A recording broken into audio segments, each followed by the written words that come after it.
Evening agenda देख रहे हैं आप और मैं हूं आपके साथ अवंतिका श्रीवास्तव। एक बड़ी खबर पर विस्तार से चर्चा करेंगे और सबसे पहले सियासी खबरों से शुरुआत करेंगे। कांग्रेस विधायक अजब सिंह कुशवाहा ने नरोत्तम मिश्रा से मुलाकात की। मुलाकात के दौरान वो नरोत्तम मिश्रा के पैर छूते नजर आए हैं। कल ही हाईकोर्ट से उनको राहत मिली थी। जमीन धोखाधड़ी मामले को लेकर ग्वालियर के विशेष कोर्ट ने 2 साल की सजा सुनाई थी।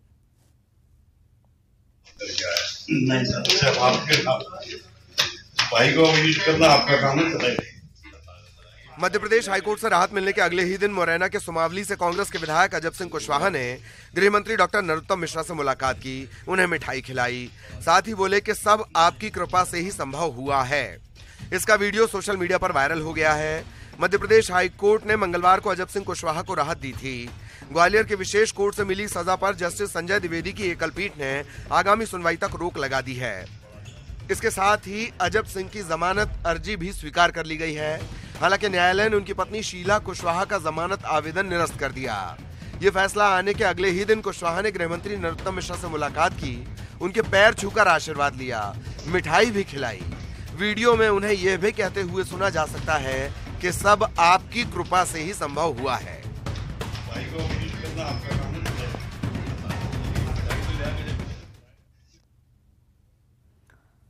और चलिए इस पर और ज्यादा चर्चा हम करेंगे। कि शैलेंद्र हमारे साथ जुड़ रहे हैं। शैलेंद्र, भले ही अभिवादन का एक तरीका हो चरण स्पर्श करना, लेकिन अब कहीं ना कहीं अजब सिंह पर भी सवाल उठ रहे हैं, क्योंकि सियासत में जब इस तरह की चीजें सामने आती हैं तो कई सारे गुणा भाग भी होते हैं, कई सारे रिलेशन भी इससे लेकर निकाले जाते हैं। फिलहाल इसके क्या कुछ मायने?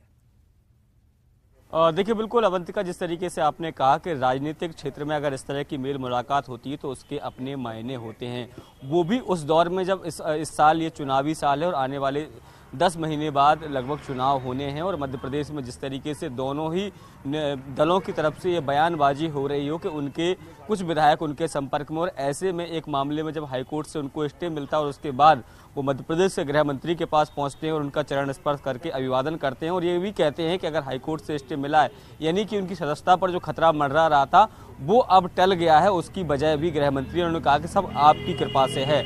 आपको बता दें कि अजब सिंह कुशवाहा जो है वो मूलतः बीएसपी में थे और उसके बाद बीजेपी है और बीजेपी के बाद 2020 में वो कांग्रेस में शामिल हुए थे और कांग्रेस के टिकट पर वो मध्य प्रदेश के मुरैना जिले के सुमावली विधानसभा क्षेत्र से अदल सिंह कंसाना को हराकर विधायक बने थे। उनके खिलाफ एक जमीन का मामला जो है वो कोर्ट में लंबित था और उसके बाद कोर्ट ने उनको और उनकी पत्नी को 2-2 साल की सजा सुनाई थी और उसके बाद उनकी विधायकी पर खतरा मंडराने लगा था। हालांकि उनके पास ये समय था कि वो 30 दिन में इस मामले को लेकर हाईकोर्ट में अपील कर सकें और यही अपील उन्होंने जबलपुर हाईकोर्ट में की थी। और कल ही जिस तरीके से फैसला सामने आया था कि उनकी जो विधायकी जाने का जो मामला था उस पर स्टे जो है वो जो हाईकोर्ट की बेंच ने दिया था, इसके साथ ही उनकी जमानत याचिका को भी स्वीकार कर लिया था। तो कहीं ना कहीं उनके लिए एक बड़ी राहत थी और यही कारण है कि आज जब वो भोपाल में थे तो वह किसी कांग्रेस नेता के साथ नजर नहीं आए, वो कांग्रेस कार्यालय में नजर नहीं आए, लेकिन वो नजर आए तो मध्य प्रदेश के गृह मंत्री के घर पर और बाकायदा किस तरीके से अभिवादन करते। तो इस तरह की तस्वीरें जो है वो मौजूदा राजनीति के लिहाज से कई तरह के जो कयास हैं उनको पैदा करती है कि क्या आने वाले समय में जिस तरीके से बीजेपी और कांग्रेस के नेता जो बयान दे रहे हैं कि नेता जो है वो दल बदल कर सकते हैं, तो क्या अजब सिंह के मन में भी कुछ चल रहा है? क्या कांग्रेस से उनकी खटपट चल रही है या फिर उनकी विधायकी को बचाने में बीजेपी का कोई सहयोग रहा है? तो इस तरह के तमाम जो सवाल है वो अभी फिलहाल खड़े हो रहे हैं। जी, निश्चित तौर पर। और बड़ी बात शैलेंद्र ये भी है कि साफ तौर पर इस बात का भी वो जिक्र कर रहे हैं वीडियो में कि आपकी कृपा से सब हो रहा है। अगर गृह मंत्री की कृपा अजब सिंह कुशवाहा पर है तो आगे क्या वो कृपा के साथ साथ बीजेपी का दामन थाम सकते हैं, ये एक बड़ा सवाल खड़ा होता है। लेकिन अब चूंकि शैलेंद्र सियासत इसलिए भी बढ़ रही है इस पे मुझे लगता है क्योंकि चुनावी साल है और कांग्रेस भले ही ये दावा करे कि बहुत सशक्त हैं, जमीनी स्तर पर बहुत मजबूत हैं, लेकिन फिर भी कुछ ना कुछ ऐसी बातें जरूर सामने आ जाती हैं जो इस पूरे बयान पर पानी फेर देती हैं। शैलेंद्र, मध्य प्रदेश कांग्रेस के अध्यक्ष पीसीसी चीफ हों या फिर नेता प्रतिपक्ष डॉक्टर गोविंद सिंह हों, वो लगातार ये कहते हैं कि ग्वालियर चंबल संभाग में जब से ज्योतिरादित्य सिंधिया बीजेपी में शामिल हुए हैं, बीजेपी में 2 फाड़ हो गए हैं, यानी गुट जो है वो बट गए हैं और आने वाले समय में जिस तरीके से अगर टिकट बंटवारा होता है और उसमें अगर जिन लोगों को जो निष्ठावान कार्यकर्ता हैं उनके टिकट अगर कटते हैं तो ऐसे कई कार्यकर्ता जो हैं या जो कहें कि जो विधायकी की दौड़ में शामिल हैं अपने आप को ये समझ रहे हैं कि आने वाले समय में उनको टिकट मिलेगा, तो ऐसे लोग नाराज हैं और ऐसे नाराज लोगों पर कांग्रेस की नजर है। लेकिन कांग्रेस को अपने विधायक की तस्वीरों पर भी आत्ममंथन करना होगा कि भले ही उनकी नजर बीजेपी के लोगों पर हो, लेकिन उनके ही लोग यदि ये सत्ता पक्ष के गृह मंत्री के घर जाकर उनका पैर छूते हैं और न केवल पैर छूते हैं, अभिवादन करते हैं, ये सौजन्य भेंट भी हो सकती थी। लेकिन जिस तरीके से वो ये कह रहे हैं कि सब ये आपकी कृपा से हुआ और गृह मंत्री जी उनको मिठाई खिलाने का आग्रह कर रहे हैं, तो ये कहीं ना कहीं सवाल जरूर कांग्रेस के मन में या आम जनता के मन में पैदा कर रही है कि क्या आने वाले समय में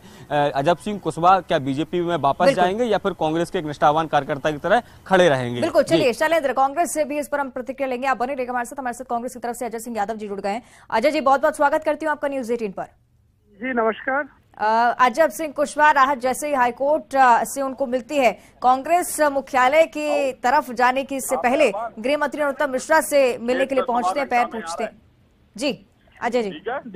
देखिए मध्य प्रदेश का राजनीतिक माहौल हमेशा सद्भावना और सौहार्द का रहा है और कांग्रेस के नेता कभी भी किसी की भी नेता के साथ राजनीतिक रंजिश या शत्रुता नहीं रखते हैं। इसलिए अजब सिंह कुशवाहा जी ने अपने संस्कारों का पालन करते हुए जहां कांग्रेस के तमाम नेताओं का आशीर्वाद शुभकामनाएं ली, गृह मंत्री नरोत्तम मिश्रा जी से भी उनके व्यक्तिगत संबंध रहे होंगे, इसलिए उन्होंने उनका आशीर्वाद लिया।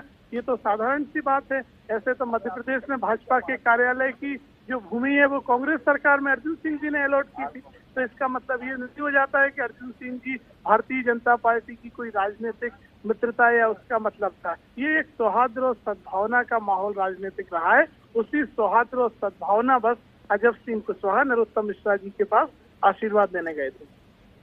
हमारे साथ बीजेपी की तरफ से रजनीश जी भी जुड़ रहे हैं, उनका भी हम रुख कर लेते हैं। रजनीश जी, बहुत बहुत स्वागत आपका न्यूज 18 पर। जी धन्यवाद। अजब सिंह कुशवाहा जैसे ही गृह मंत्री के पैर छूने पहुंचे, सियासी गलियारों में यही चर्चा थी कि हो सकता है कहीं ना कहीं बड़ा झटका कांग्रेस के लिए हो, लेकिन अजय सिंह यादव जी हमारे साथ जुड़े हुए हैं, वो कह रहे हैं कि सद्भावना के वजह से वहां पर मिलने के लिए पहुंचे। आपकी इस पर क्या कुछ प्रतिक्रिया? नहीं, कांग्रेस को झटका जब लगना होगा तब लगेगा और लगते रहेंगे, बार बार लगेंगे। लेकिन अभी गृह मंत्री जी से, आदरणीय नरोत्तम मिश्रा जी से मिलने अजब सिंह जी पहुंचे और उनके प्रति कृतज्ञता ज्ञापित कर रहे हैं, धन्यवाद कर रहे हैं, तो ये अब उनके परस्पर संबंध का मामला है, उनके प्रति सद्भावना का मामला निश्चित तौर पर है। कांग्रेस को झटके जब देने होंगे तो खूब लगेंगे, लेकिन ये आपस के संबंधों का और सहयोग का मामला है और ये साहिरदरता भारतीय जनता पार्टी के नेताओं में लगातार रही है। एक दूसरे के प्रति अनादर का भाव नहीं रहा है, बल्कि एक दूसरे के प्रति परस्पर सम्मान का भाव रहा है और ये संस्कृति होनी भी चाहिए। लेकिन मैं फिर वापस बात वही कहूंगा, जब झटका देना होगा तो जोर का झटका लगेगा, धीरे से समझ में आएगा। ठीक है अजय जी, इस पर भी जवाब। साथ ही साथ जो वीडियो सामने आया उसमें अजब सिंह कुशवाहा जी ये भी कह रहे हैं कि आपकी कृपा से सारा काम हो रहा है। अगर इसी तरह से कृपा बनी रहती है, कहीं ना कहीं संकेत ये भी कि वो बीजेपी में शामिल हो, ऐसी चर्चा सियासी गलियारों में है, इस पर आपका क्या कहना है? देखिए, प्रक्रिया पूरी तरह न्यायालय द्वारा की गई है। न्यायालय के आदेश को उच्च न्यायालय द्वारा स्थगन दिया गया है। अब इसमें किसी भी मंत्री की कृपा का कहीं कोई सवाल नहीं उठता है। मैंने आपसे कहा ये केवल हमारे संस्कार हैं, सद्भावना और सौहार्द की भावना है। उसके तहत अजब सिंह कुशवाहा गए और मैदान में भारतीय जनता पार्टी की हम कलई भी खोलेंगे और जनता के सामने भाजपा को एक्सपोज भी करेंगे। और रही बात झटके देने की, राहुल गांधी की यात्रा के समय भी भाजपा के नेता कहते थे कि हर दिन झटका लगेगा। किसी ने कोई झटका देखा हो तो बताइए। केवल और केवल भारतीय जनता पार्टी मुगालते में है, जनता इन्हें झटका देगी। ठीक है, शुक्रिया आपका अजय सिंह यादव जी हमारे साथ जुड़ने के लिए। रजनीश जी, आपका भी बहुत बहुत धन्यवाद इस पूरी बातचीत के लिए।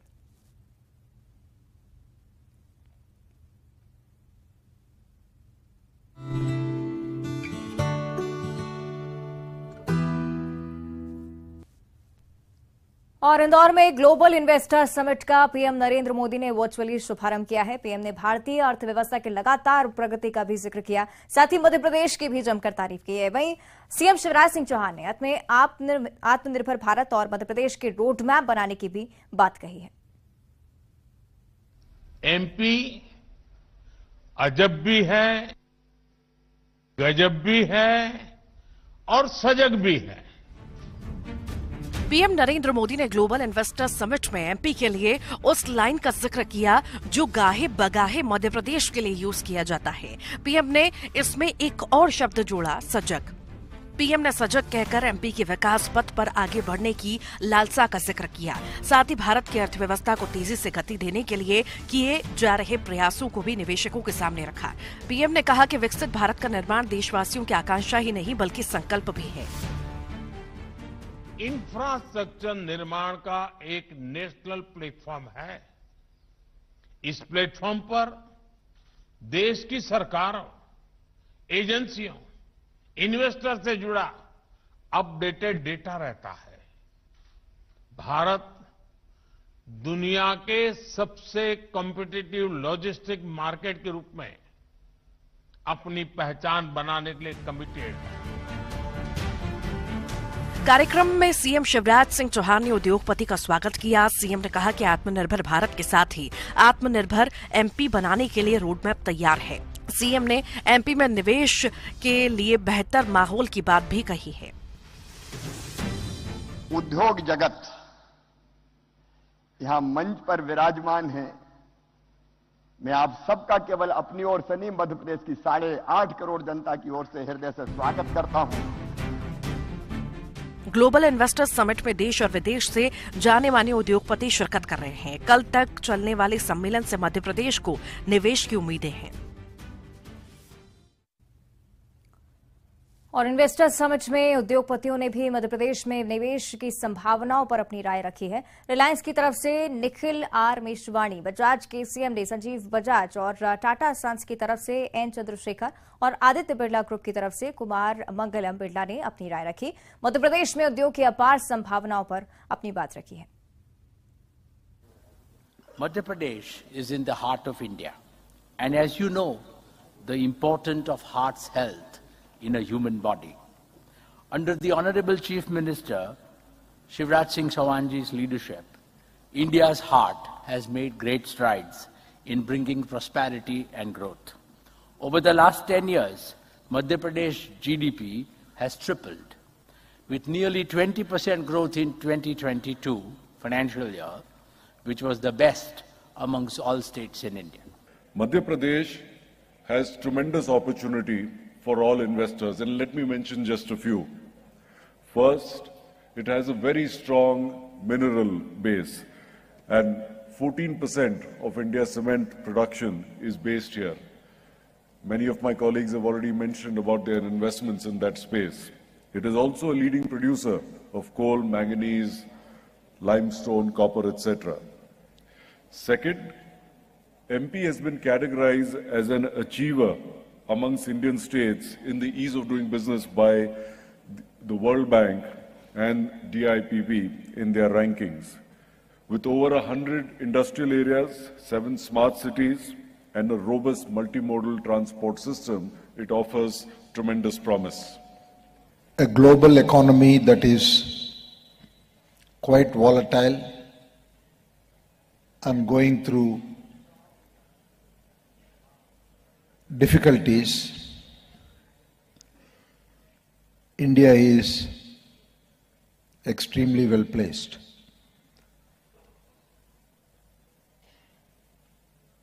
Several comments have already been made by the Honorable Prime Minister and Minister of Industry. And from the industry point of view, we see this decade and probably coming decades will see enormous growth opportunity for India. आज दुनिया भर की economy जब एक चुनौती भरे मोड़ पर है, भारत की अर्थव्यवस्था में एक नई बढ़त, एक नई लहक हमें दिख रही है। भारत की तरक्की नई ऊंचाइयों पर पहुंच रही है। जब दुनिया की हर बड़ी इकोनॉमी का हाल एक कदम आगे 2 कदम पीछे जैसा है, तब हमारा देश एक नई ऊर्जा, एक नए गति के दमक रहा है। और इसी सुनहरे अवसर पर भारत ने G20 की कमान संभाली है। और इंदौर में आयोजित ग्लोबल इन्वेस्टर समिट में केंद्रीय मंत्री प्रहलाद पटेल भी शामिल हुए। न्यूज 18 से बातचीत करते हुए प्रहलाद पटेल ने बताया है कि कैसे एमपी में इंडस्ट्रीज के लिए एक अनुकूल माहौल है। ग्लोबल इन्वेस्टर समिट के जरिए मध्य प्रदेश में नए निवेशक आ रहे हैं और निवेश के जो रास्ते हैं वो खिल रहे। इस वक्त हमारे साथ केंद्रीय मंत्री प्रहलाद पटेल उन्हीं से बात करेंगे। सर, मध्य प्रदेश में प्रवासी भारतीय सम्मेलन और अब GIS समिट के जरिए निवेशकों को मध्य प्रदेश में किस तरह का माहौल, कौन सी कठिनाइयां थी जिनको अब दूर कर रहे हैं और बहुत ज्यादा निवेश मध्य प्रदेश में आने वाला है? सवाल कठिनाइयों का नहीं है, सवाल अनुकूलता का है। अनुकूलता हम भौगोलिक दृष्टि से देश के मध्य में है, हमारी जमीनें अच्छी है, जो चीज दुनिया को चाहिए बाजार में, चाहे मिलेट्स हो चाहे हमारे जैविक चीजें हों, वो हमारे पास में है। बात होती है कि हम उसको प्रोसेस करके ब्रांड करके कैसे पहुंचाएं। सिर्फ इतनी ही चीजें हैं जिनको करना है। और इसलिए भारत सरकार ने जो योजना फूड प्रोसेसिंग में बनाई है उसमें वो सारी स्कीम्स हैं जो इंडस्ट्री को सपोर्ट करती है, चाहे मार्केटिंग की बात हो, ब्रांडिंग की बात हो, दुनिया के मार्केट में जो चीजें चाहिए। और इसलिए मुझे नहीं लगता कि कोई कठिनाई है। सर, बड़ी बड़ी जो इंडस्ट्री आपको क्या लग रहा है मध्य प्रदेश में कब तक आएंगी और माहौल बदलने वाला है? मुझे लगता है कि हर उद्योगपति अपना अनुभव शेयर कर रहा है और तारीफ कर रहा है मध्य प्रदेश की। इसलिए मुझे लगता है कि बहुत तेजी के साथ लोग और भी बड़ी संख्या में आएंगे। तो बड़ी तेजी के साथ मध्य प्रदेश में निवेशक आएंगे और मध्य प्रदेश में निवेश को लेकर जो माहौल है तेजी से बदल रहा है। कैमरामैन अजय तंवर के साथ रंजना दुबे, न्यूज 18 इंदौर। तो ग्लोबल इन्वेस्टर समिट में नवीकरणीय ऊर्जा मंत्री हरदीप सिंह डंग भी शामिल हुए, जहां पर उन्होंने न्यूज 18 से खास बातचीत की। इस दौरान उन्होंने ऊर्जा सेक्टर में निवेश से लेकर कंपनियों के साथ हुए MOU पर अपनी बात रखी। मध्य प्रदेश में इन्वेस्टर समिट में ऊर्जा और सोलर सेक्टर में बड़े निवेशक मध्य प्रदेश में आ रहे, इसी पर फोकस PM नरेंद्र मोदी का भी। और इस वक्त हमारे साथ नवीकरणीय मंत्री हरदीप सिंह डंग उन्हीं से बात करेंगे। सर, PM का भी फोकस रहा सोलर सेक्टर में कि इन्वेस्टमेंट बहुत ज्यादा मध्य प्रदेश में आए। आपको क्या लग रहा है जिस तरीके से यहाँ पर निवेशक मध्य प्रदेश में आए, कैसा माहौल उनके लिए, और इस सेक्टर में आपको क्या लग रहा है कि निवेश को लेकर क्या संभावनाएं नजर आ रही हैं समिट के बाद? जैसा कि माननीय प्रधानमंत्री जी के नेतृत्व में लगातार मुख्यमंत्री जी मध्य प्रदेश हेतु जो काम कर रहे हैं उसका रिजल्ट है कि इंदौर में इन्वेस्टर जिस प्रकार से उत्साह से भरे हुए यहाँ पर दिख रहे हैं, और उसका नतीजा है कि आज हमारा विभाग द्वारा लगातार उस पे हस्ताक्षर करके उनसे एग्रीमेंट किया जा रहा है। और अभी तक हमारा विभाग 7,000 मेगावाट करीब सोलर से और 5,000 मेगावाट विंड से उत्पादन कर रहा है। हमारा लक्ष्य कितने हुए हैं सर? अभी करीब 450 करोड़ का भी हुआ है और लगातार हम इस पे आज भी और कल भी हैं।